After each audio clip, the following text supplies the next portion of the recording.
It's like book club, but it's more than books, and it's not quite a club.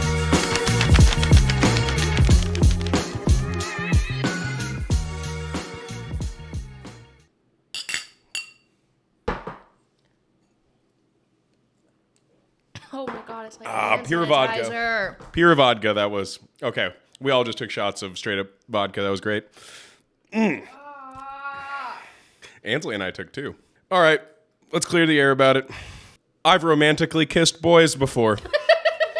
What's your guys' credentials I have also... for gay media? Oh, I was going to say I've also kissed boys before. That's so gay. I'm an art student. No, that's true. It's pretty gay. That counts. It's pretty absolutely. gay. Sorry, I'm getting over the hand sanitizer that we just swallowed. I hate Don't vodka. say hand sanitizer when we've just taken a shot of vodka. I do not need that in my... But you know what we can drink to clear the hand sanitizer is the what was this called? It's called the Dorian picture, Gray. The Picture of Dorian Gray Goose. The Picture of We did Dorian not Gray. use Grey Goose vodka. Because we're cheap. Because we cheap. It was Tito's, which is not the cheapest vodka, mind you. But it's what we had. But it is what we had. And it's Earl Grey tea, iced Earl Grey tea, honey, ginger, cucumber. There's supposed to be mint. We didn't have mint. I did extra cucumber. So what? You don't got to drink it. Or you could. And, you know, maybe it'll get the vodka taste out. But there is like 2 cups of vodka in this entire pitcher. So, you know. Ansley, tell the audience why they're here. What are we doing? Who are we? What are we doing? Welcome back to Story Stack. Today, we are doing another Cocktails and Classics episode because here at Story Stack, we believe that classics shouldn't be scary. They shouldn't be something that you're intimidated to read. You shouldn't feel like you're somehow not smart enough to enjoy them.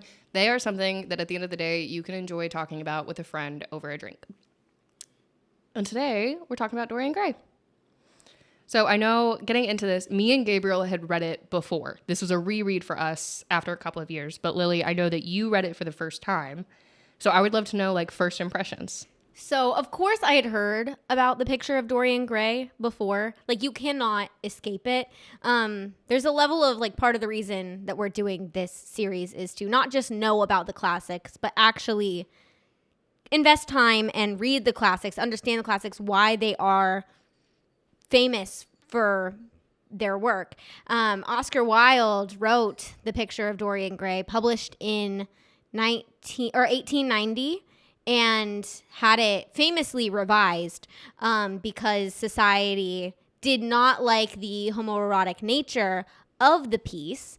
And I mean, he ultimately went to prison not because of the piece, but The Picture of Dorian Gray was used against him in court, and he died broke in Europe somewhere. I think it was Paris, or it was London. I forget where. But I, of course, knew that story. I knew that this was going to be very gay, or as gay as 1890s could be. And yeah, I mean, it delivered on a lot of counts, knowing that I was reading an 1891 version, which had been revised. Don't know if it had been revised beyond that, but there was still obvious imagery and symbolism and like just conversations between our characters that is like, this is just very, it's just very gay, and like sexuality just seems very fluid. And in like, even if you have these characters in relationships with women and in the technical sense, it is always with the caveat of, we don't love these women. Okay, these women just love us. I also think something that's so noteworthy about it, I guess, is that I don't feel like the queerness of the characters has much bearing on the plot of the story. And I think that, I don't know, there's just something very authentic about it, maybe, for it to have been just slipped in, this is how these characters view each other. But at the end of the day, like, the play of influence that the characters have over one another might be slightly tuned into the fact that they're attracted to each other, but more than anything, it's all just like a thought experiment. The whole book is literally just 2 people, Dorian Gray and Lord Henry, being like, how can I influence this person that's close to me? This should be fun to watch. And usually, I love love. Okay, I want people. We love love. We Story love Stack love take. here at Story Stack. Okay, and I of course want my characters to find the love that they desire, and instead they really get the love that they deserve, which is to say, not much. These characters are unlikable. As much as I want to be like, oh my gosh, kiss. No, actually, Lord Henry, what is this advice? Tell me how you can be so wrong. So, reading this novel, this is the second time I've read it. The first time I read it had to have been when I was like 16 or 17. I very specifically remember it wasn't like a school assignment or anything. It was something I just took up upon myself. I think partially because I was struggling with that age of like my own feelings of my own sexuality and what it means. And I had heard somewhere that like this is the novel that explores that. And at that time, this book meant a lot to me there's just so much in this book about homosexuality and how society views it negatively, and you have to present yourself in society in a certain way that might not be authentic to yourself. And I so vividly remembered that was what I took from it at that age. Now rereading this in my adult life, that is an aspect of this book, but it's so much more about the artist and the public persona and what you present into life as that. I would say the homosexuality in this book is almost just a vehicle for that message. Basil Hallward is the person who actually in the book paints the picture of Dorian Gray, and it's so much more about what the artist gives into the world, whether that's him or whether that's Dorian Gray, who's kind of just a proto-influencer type, and what he gives himself to the world. I also think part of it too is that the aspect, as you put it, of the queerness in the story, while it's not the thing that is pushing the plot, it is like inextricably linked to the plot, because overall this is a story about, should you prioritize experiences over being a good person? Should life be focused on achieving everything you could possibly think of, like really just wringing the zest out of life? Or should you prioritize being a good and kind person while you are alive?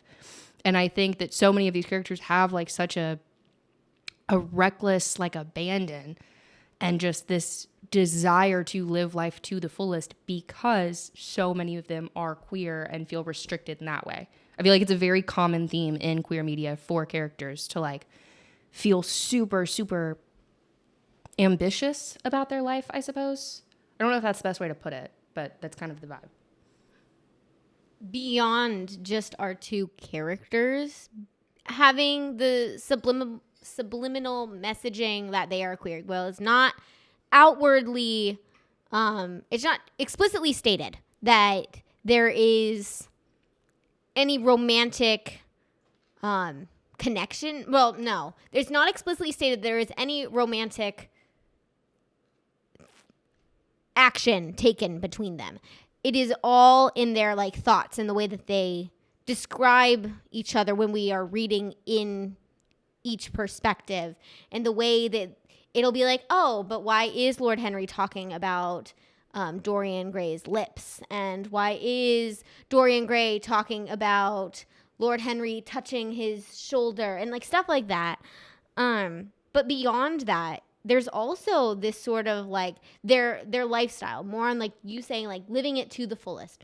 When Dorian Gray, surprise, makes a deal, somehow says a prayer and gets granted this eternal youth while his portrait ages, he ends up just spending years doing a bunch of different things because, you know, what are you going to do when you don't age? And he ends up like getting really into fashion and like tapestry making, and like all his interests are very like they're more feminine interests. And I found that to be really interesting and telling as well. It'd be really cool to read an original copy of like the 1890s version to see what was cut from the text. But the text as it is definitely still stands as just a testament to like figuring out who you are, what does life mean, what is feeling, and what is being good, what is following your heart, and what is morally incorrect. I think another part of the text that is really interesting, and I do think now rereading it with this frame of mind is like almost integral to really understanding what's going on, is the fact that Wilde was predominantly a playwright. At this point, I'm passing the mic to Gabriel because you have the most context on this. Yeah, for sure. Okay, so The Picture of Dorian Gray is the only novel that Oscar Wilde ever made. In his life, he was well known. He was famous for being a writer and an artist, but he was primarily a playwright. I firmly stand by the fact that the greatest work that he ever made is The Importance of Being Earnest. If you take anything from this, well, one, it's our main message is that the classics aren't something to be scared of and you should totally read them. The other thing is, I was talking to a friend of mine who does local theater in the Chicago area. And I asked him, I was like, how important is Oscar Wilde to theater currently? And he was like, dude, I just checked, and there are 5 productions currently going of The Importance of Being Earnest. Oscar Wilde's impact on theater is maybe deeper and more so than his importance on literature, and his importance on literature is already incredible with just his one novel. That being said, all of his work deals with the concept of the artist, the concept of presenting yourself out in this world, and also his own sexuality. He was gay, but he had to present himself as otherwise, and it's something that is still wildly relevant to today. I think with my rereading experience, having the knowledge that there is so much of a playwriting background to Wilde really changed the way that I read this. I read it at like 16 or 17 for the first time without that context. And there were so many parts where it felt like we were going off on a tangent. I was like, why are we suddenly switching to, first person speak? Like there's parts of the book where it's like a long paragraph about something that all of a sudden starts to use the word I to refer to things. And then pivoting back to like, at least that's how Dorian Gray felt about the situation and things like that confused me the first time. But now, you said it earlier, it reads like a monologue. That's all it is. And I think I've talked about it before, on the podcast, but about how I feel like part of the very big, I don't want to say secret to unlock reading the classics, because I still believe that classics are not intimidating. You don't need some like magic secret language to be able to read them. But I think there are key things that improve the reading experience. And one of them is finding the right voice to read the book in. Because it's not like, the classics are not like modern books where you can just sort of read it in your own voice in your head and still follow and understand what's happening. It's like you need to lock on to a very specific way of reading it. And then it's like all of it becomes so much easier to read just in general, but then to understand and to follow. So for this, it's picturing these characters going on a monologue. But for things like Lord of the Rings, my second time reading that was just picturing Gandalf, like, explaining all of these things. And then all of a sudden, like, all of the tiny little rabbit holes that we go down about the history of Middle Earth are a lot easier to get through. So I think knowing that he comes from a playwriting background is almost integral to really being able to understand why Dorian Gray is written the way that it is. I also think the dialogue is super witty. It's beyond like conceptualizing it as, he's a playwright, so of course it's going to read like a monologue or the way that a play would kind of be structured. The dialogue is so clever at times, and there's times where it's almost dialogue heavy, where you're getting a bunch of dialogue and not so much description, and that's not always the greatest when writing a novel, and maybe is exposing his playwriting instincts. But it's so clever that you are more than happy to live with the dialogue that is going on between the characters, even if it drags on a bit longer without descriptions than what is standard. I also think on the other side of that, so many of his descriptions were written in a way that to me felt like stage direction. And the way that, specifically the way that he described some of the settings and just like the details he gave you about what Grosvenor Square looks like at a certain hour of the night when Dorian's getting home. And those sorts of things. Well, on my first read, I was like, okay, can we get back to the characters? Like, why are we spending half a page just talking about the way the light hits these tree leaves? Like, things like that now make more sense to me, knowing that it is sort of like stage direction. As a side note, and this is so unrelated to Dorian Gray, but I've been binge watching Bridgerton. Nice. Did not realize. I just watched the new season. Did not realize that it was taking place around the same time that Dorian Gray is. And so, like, I'm reading it, and then Mayfair pops up. I'm like, hey, I know that place. And then he's like, yeah, I live in Grosvenor Square. I was like, hey!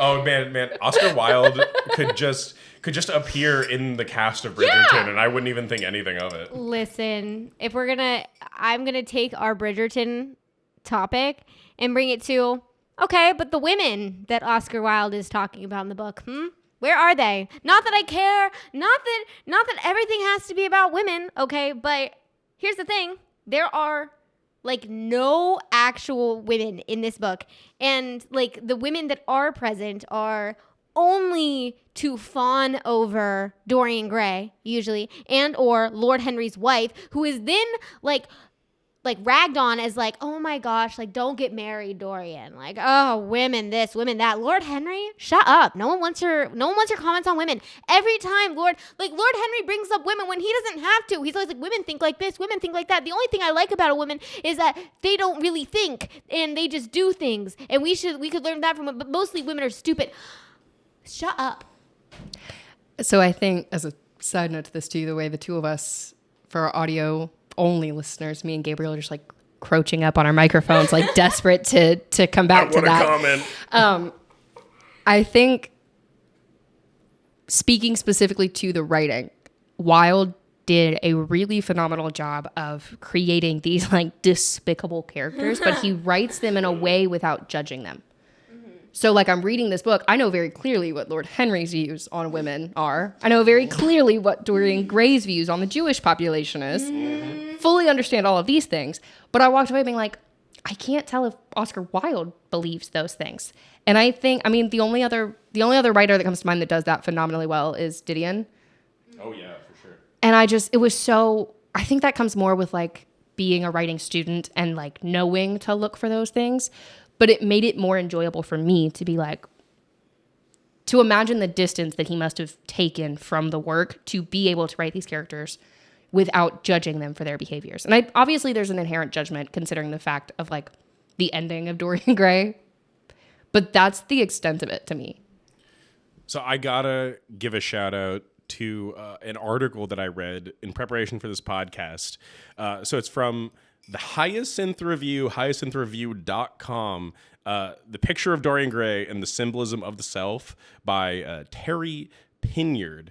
And I would recommend, if you're at all interested in like deep analysis of Dorian Gray, she does an incredible job of unpacking like the historical context, the context of Oscar Wilde writing it. And she talks about a quote that Oscar Wilde gave about the novel itself. Dorian Gray contains parts of me in it. Basil Hallward, the person who paints the portrait of Dorian Gray, is what I think I am. Lord Henry, what the world thinks of me. Dorian, what I would like to be. In his life, Oscar Wilde made an entire persona of the world thinking that he was this debaucherous, laissez-faire, just Edwardian scoundrel. And that is the exact character of Lord Henry in the book. It is the person who pushes Dorian Gray to just become a worse and worse person. In reality, though, when you look at Oscar Wilde's life and also the book itself, he's much more of the Basil Hallward character, the person who paints Dorian Gray, in that he is just kind of this like person who just gets lost in the beauty of art, so much so to the detriment of his life. And it's balancing these two things that's what makes the context of Dorian Gray fascinating in relation to what you see on the page. It's also really interesting that, I mean, Oscar Wilde said that, not knowing, of course, at the time that he would essentially lose his livelihood because of his art. And just like Basil literally died over his painting of Dorian Gray, I mean, Oscar Wilde would be severely punished for writing the Picture of Dorian Gray, for his art, and it would be used against him in a way that would change his life for the worse. I also think with that quote, like the thing that stands out the most to me is him saying that Dorian is what he would like to be, because I think that's, you know, immediately does not seem like a positive thing considering what happens to Dorian's life and the roads that he goes down. But I would imagine like digging deeper at the beginning of the story, and I mean really for the first half of it, really, before Dorian really succumbs to this idea of like, well, I don't care if I'm a good person, I'm gonna do what I want. Like I'm done trying. In the beginning, he's just potential. Mm-hmm. And I think that's an aspect of his youth that is sort of touched on in the book, but so much of the book, especially from Lord Henry, and I love the idea of that being the world's perception of Wilde. But the idea of Henry, and therefore the world, like prioritizing youth because of beauty, while overlooking it is the fact that youth provides potential. And you have a blank slate of where you could go with that. And I think at the end of the day, Dorian, at least in the beginning, I guess predominantly when he's with Sybil Vane before her like awful performance, is just a passionate love of the arts. I think that's such a pure moment for Dorian Gray, while still tainted by his like obsession. Because one of the things that I love reading with this book is that when he first meets Sybil and first starts falling for her, he never refers to her as Sybil. He refers to her as her characters. And so there's obviously, like, even in the writing of that, even in like presenting it that way, you know very clearly that Dorian is not in love with this poor girl. He is in love with the idea of her. But I think even in that, there's something, if wielded correctly. Obviously, Dorian does not wield it correctly, but there is some charm in the idea of loving the art so much and having so much potential to live your life that way. Minus the anti-Semitism that Dorian Gray clearly exhibits. And we will, I mean, who knows what Oscar Wilde's beliefs were on that at the time. But I think there's something universal about wishing you were younger. I don't know. We're all quite young as far as like our lives are still just beginning. And there's still there's still more road ahead of us than there is behind us. And I mean, I could see getting to the middle of your life and being like, ugh, I wish I could have just been young forever and always had that sort of future ahead of me and never had to leave that and choose an exact path to be able to explore maybe everything and have that sort of freedom that wasn't tied down by age. I also think, I just want to circle back to what you said kind of at the very beginning of, you know, who knows what Wilde's views on the situation are. I feel like it is inevitable with the Cocktails and Classics episodes that we are going to find classics that have problematic elements. It is an unfortunate truth of the genre, of looking at historical texts, that the world has not always had the views that it does now. And the world has not always thought that the things that are completely unacceptable now were always unacceptable. One of our professors at SCAD does a very good job of teaching us to separate the art from the artist, and looking at a piece of writing solely for the techniques that it uses and how effectively it uses those techniques. And I think, kind of going back to what I was saying earlier with Wilde, like, I think he does a phenomenal job of distancing himself from each of the characters' beliefs. That the depth of these characters' beliefs shows me that he is very aware of the beliefs of his time. But his distance from it prevents me from really knowing what he believed about it. And I think that I don't know, when it comes to writing, like, we don't read the classics because we agree with everything they say. We read them because they are well written and because they have stood the test of time for whatever reason it might be. For Dorian Gray, I think there are some writing elements, specifically with how it is put on the page, that makes it really interesting. Specifically, like with the playwriting, there's some grammar choices that he makes that as a writer, I nerd out about a little bit. He, in the beginning, maybe in the first 50 pages or so, he has a literal aside, like you would in a play, where it would say aside, and it's something that the actor knows to like mumble to themselves, kind of. Still clear for the audience, but is obviously not meant for other people to hear. In the book, he writes at one point, like, Lord Henry is saying something to Dorian, and there's an M dash, and then it says, pass me those cigarettes. And then there's a colon, and it says, thanks. And then there's another colon, and it goes back to the sentence. Things like that, I think, from a writing perspective, are so interesting to look at because I've never seen grammar used that way before. But it's so effective because I knew immediately, oh, this is an aside. You know what I mean? Like, it's nerdy little things like that I think are really cool. But then, if nothing else, I think the distance from Dorian Gray is, from a writing perspective, what makes it compelling and what has made it stand the test of time, outside of the idea of like, oh, the guy has a painting of himself that turns evil when he does bad things. Cool, interesting. The idea that you can write three characters that have completely different views of the world, and those views are constantly shifting to replace each other's views of the world, is a writing feat.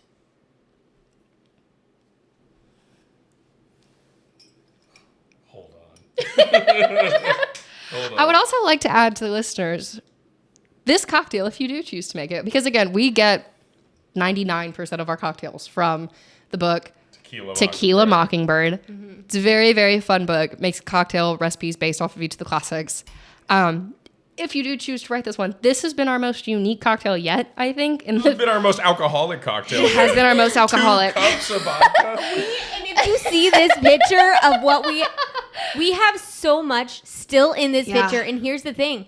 I'm like not even done with my drink. I'm like, I have to drive home after this. Each of the ingredients are like hitting you one at a time. Like it's a sip and I get like Earl Grey tea and vodka. And then it's like cucumber. Yes. And then it's ginger. I am surprised with the fact that the cucumber flavor is coming through, because it actually is. Like you can feel the earthiness. It's not supposed to be in the drink. It's supposed to be mint, but we already needed cucumber for the garnish. So I was like, well, screw it. We don't have mint, so I'm gonna add a bunch of cucumber. And you taste it. I kind of like it. But yeah, I get the ginger as the last taste too. Yeah. Okay. Here's the thing. We're gonna bring it back. Here's the thing. The point of our Cocktails and Classics episodes is and always will be to demystify the classics. Like, these are books that may sound scary to pick up and read, that I'm having the jug passed over my head right now. The jug of the drink. If this doesn't demystify it for you, I don't know Lily what does. asked us not to waste the alcohol. I'm just doing my part. It's not even my alcohol. Ansley provided it today.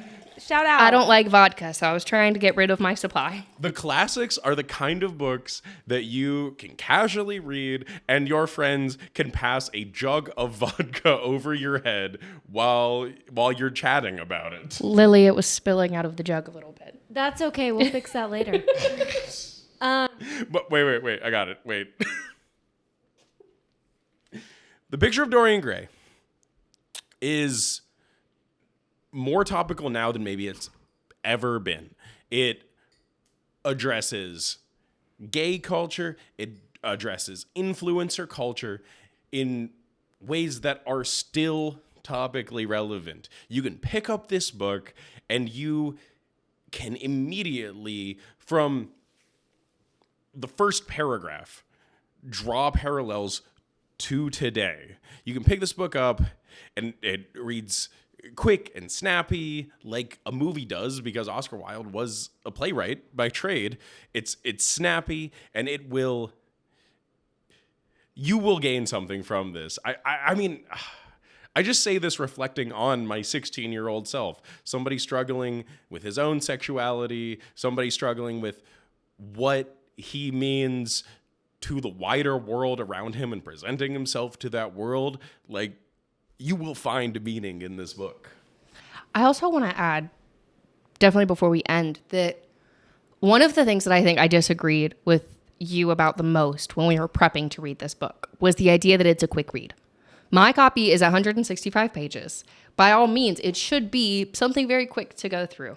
There is something about the language he uses, the way that he describes scenes. It was when I first read it, and it was rereading it this time. Dorian Gray is one of the books that takes me the longest to read because I feel like I have to pay attention to every word on the page. Like it is... And I realized it reading it this time. You go into it and you're like, okay, the painting changes with how awful he is as a human being. But you don't really get into that until you're like 100 pages into the book. And there's only 165 pages. Yeah. Like there's so much, like, not world building, but maybe character building that happens before he even realizes the consequences of his actions. And we really get into what the main plot of the book is.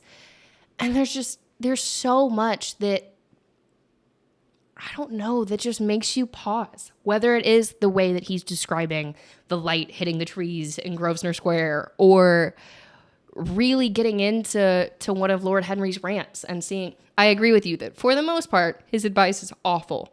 But there are some statements that he makes here and there where I'm like, I've never thought about it that way. And I would love if he could have elaborated. Because I don't immediately, like, there's just so many well thought out and well written lines in this book that make you take a pause.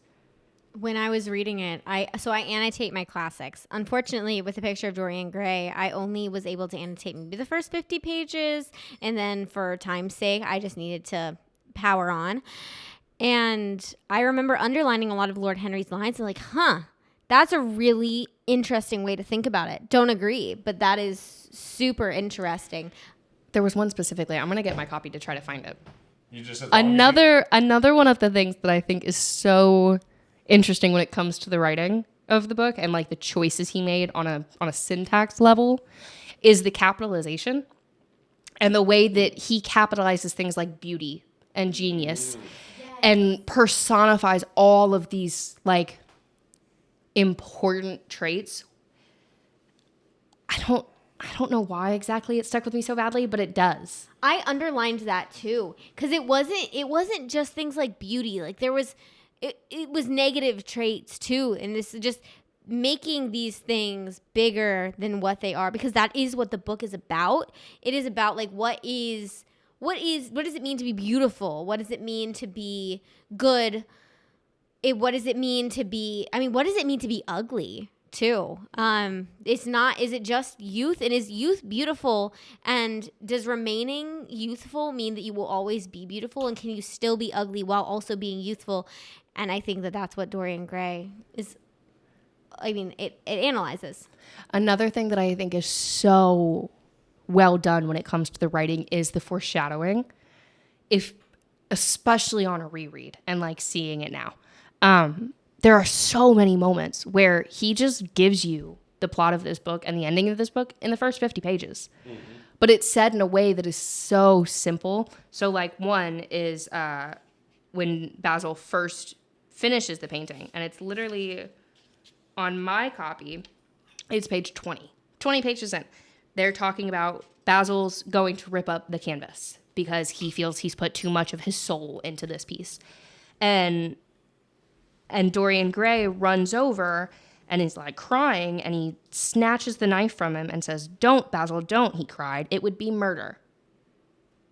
For those of you who don't know, the ending of this book is that Dorian Gray, after probably close to 20 years of having the portrait, he's 38 when the book ends, he goes to stab the painting itself because he is so distraught with what his life has become.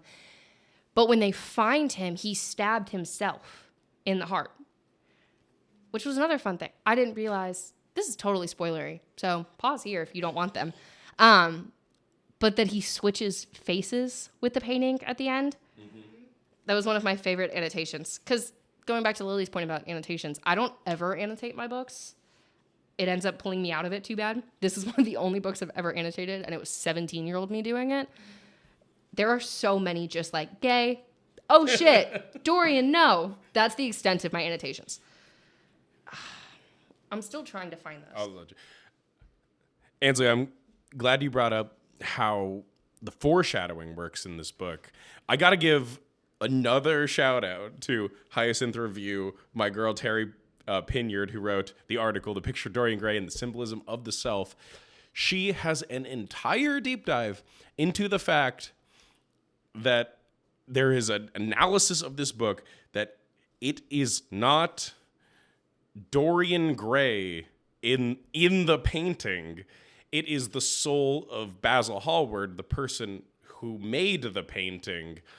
And if you really want to follow that train of logic, it starts right there in that quote that you gave about him putting his soul in the painting. It is something that is explicitly said in the first chapter.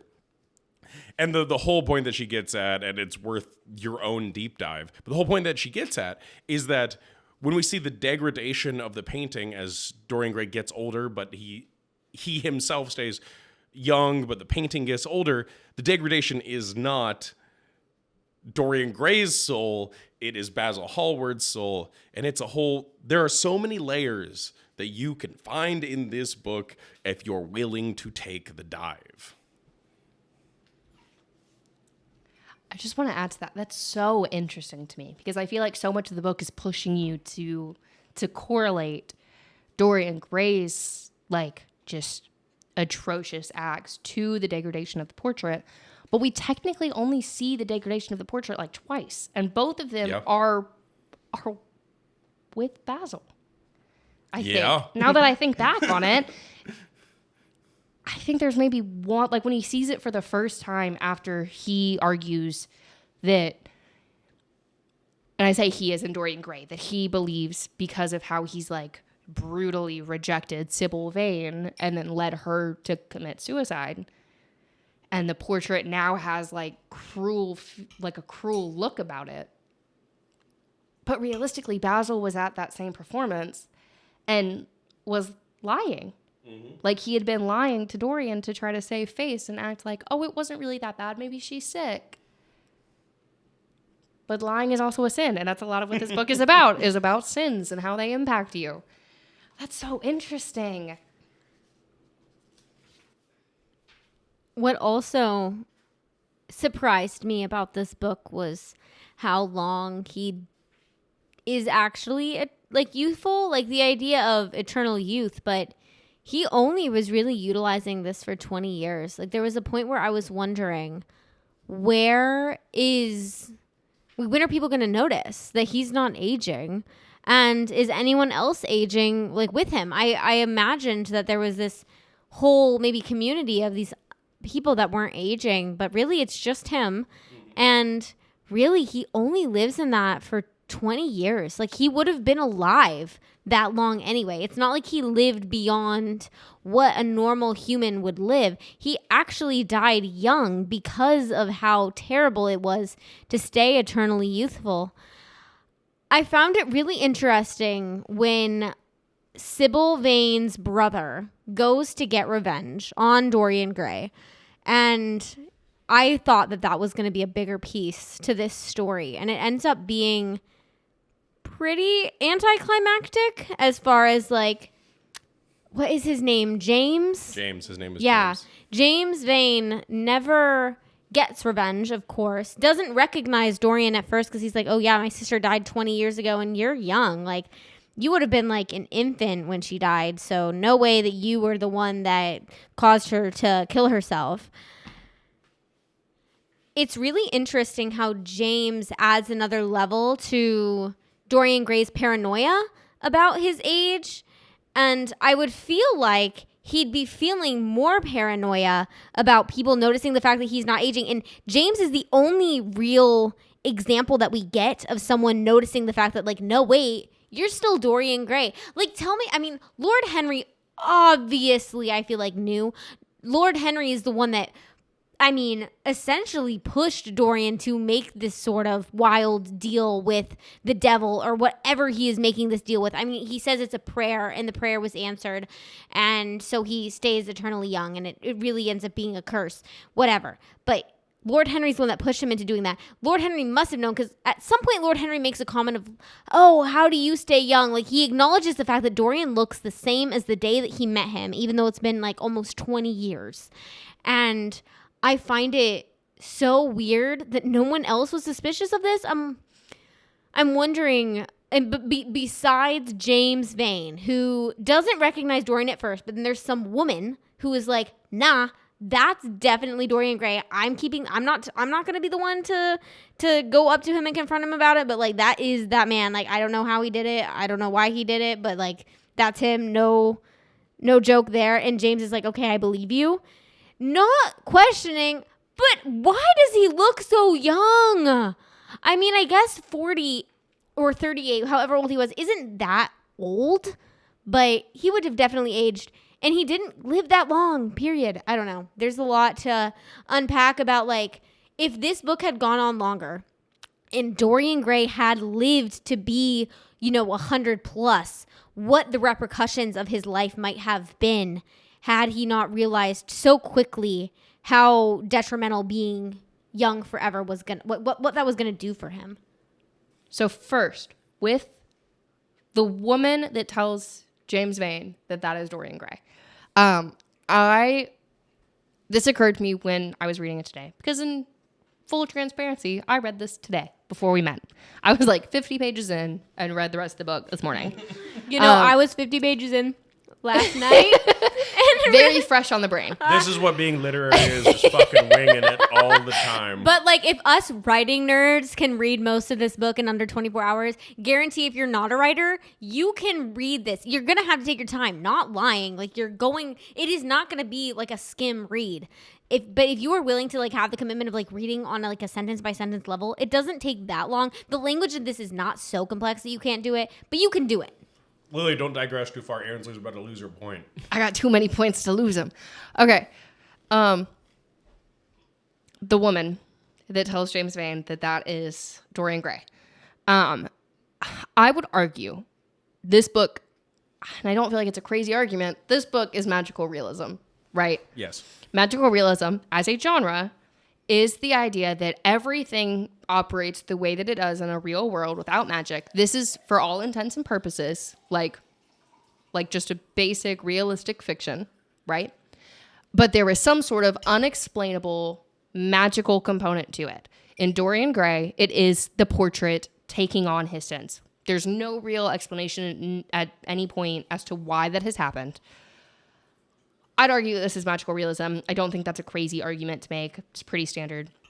Most people would believe this. I love the idea that woman, because, and the only reason that I have the idea is because from James Vane's perspective at the end of that chapter where it's revealed to him that, that couldn't be Dorian Gray, or that it was Dorian Gray, the vodka.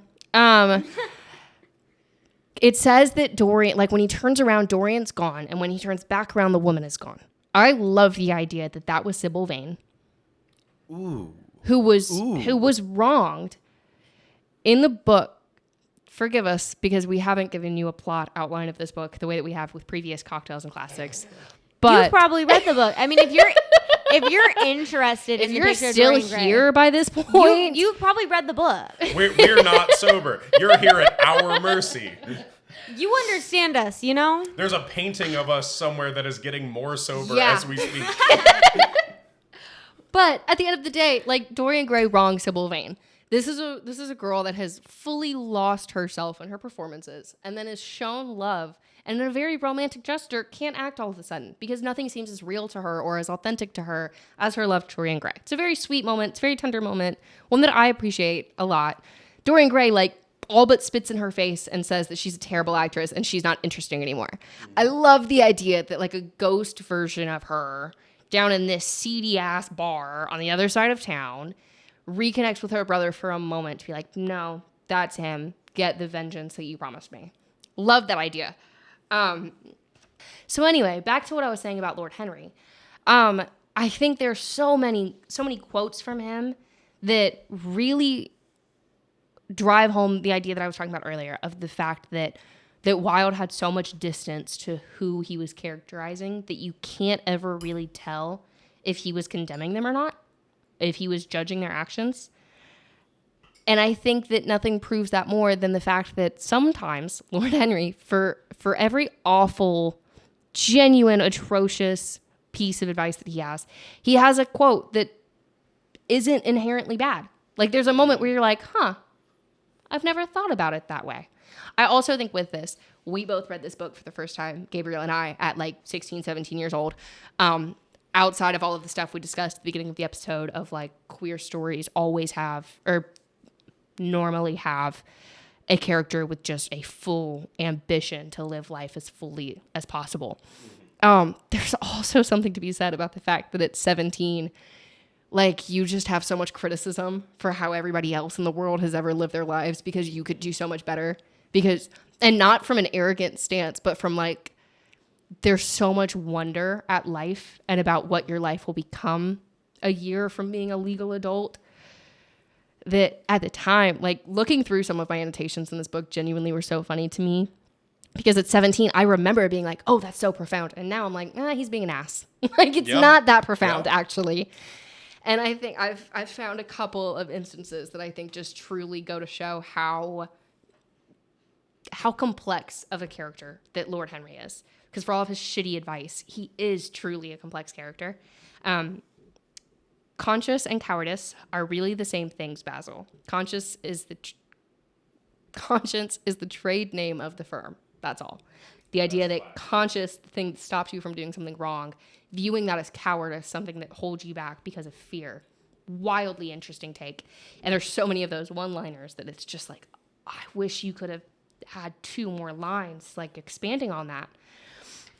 Oh my God. Okay, wait. If we're getting into it, though, that's the whole thing with Lord Henry, is that there is nothing past those 2 lines. He's not that deep. He's just saying shit that sounds interesting in the moment because he's a vapid, meaningless nothingness of a character who has just figured out the mechanisms with which to sound interesting to the people around him. Essentially, he's an amateur philosopher, okay? For real. He's the people that are studying philosophy right now that think they're so smart. And really, you just figured out how to weave language together in a way that maybe sounds like you're making a point. Because I remember, like, he sounds smart. And the whole point is that he's so manipulative because he knows how to sound good. But going back to the article's point, is that not just how the world saw Oliver Oliver and Company, Talking Dogs. Oscar Wilde? Oscar Wilde.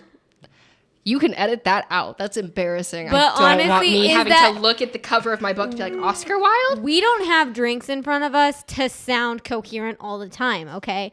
You're here to see that even while tipsy, we can still describe the classics. So you sober? Oh my goodness. Imagine the power that you have with the classics. Anyways, Lord Henry being how the world views Wilde. He wrote him specifically to sort of be that character.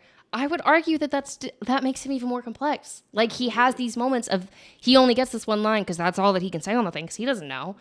But the idea that it's Wilde behind him and this need, this urge to perform, I think makes him a complex character. Yes, you can see through most of these things.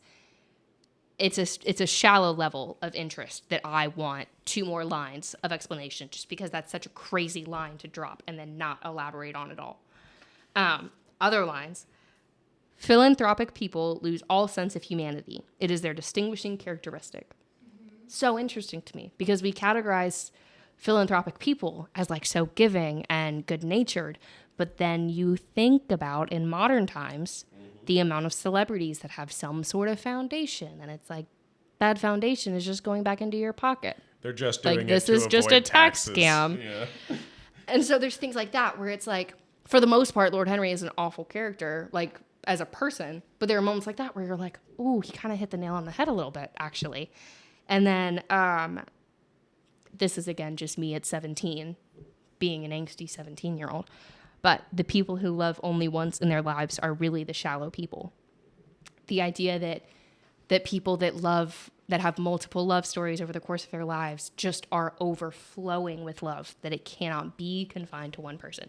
Now, as an engaged woman, I don't have that belief. And honestly, I don't either, okay? Been in love once, put a ring on it, okay? I don't have that belief.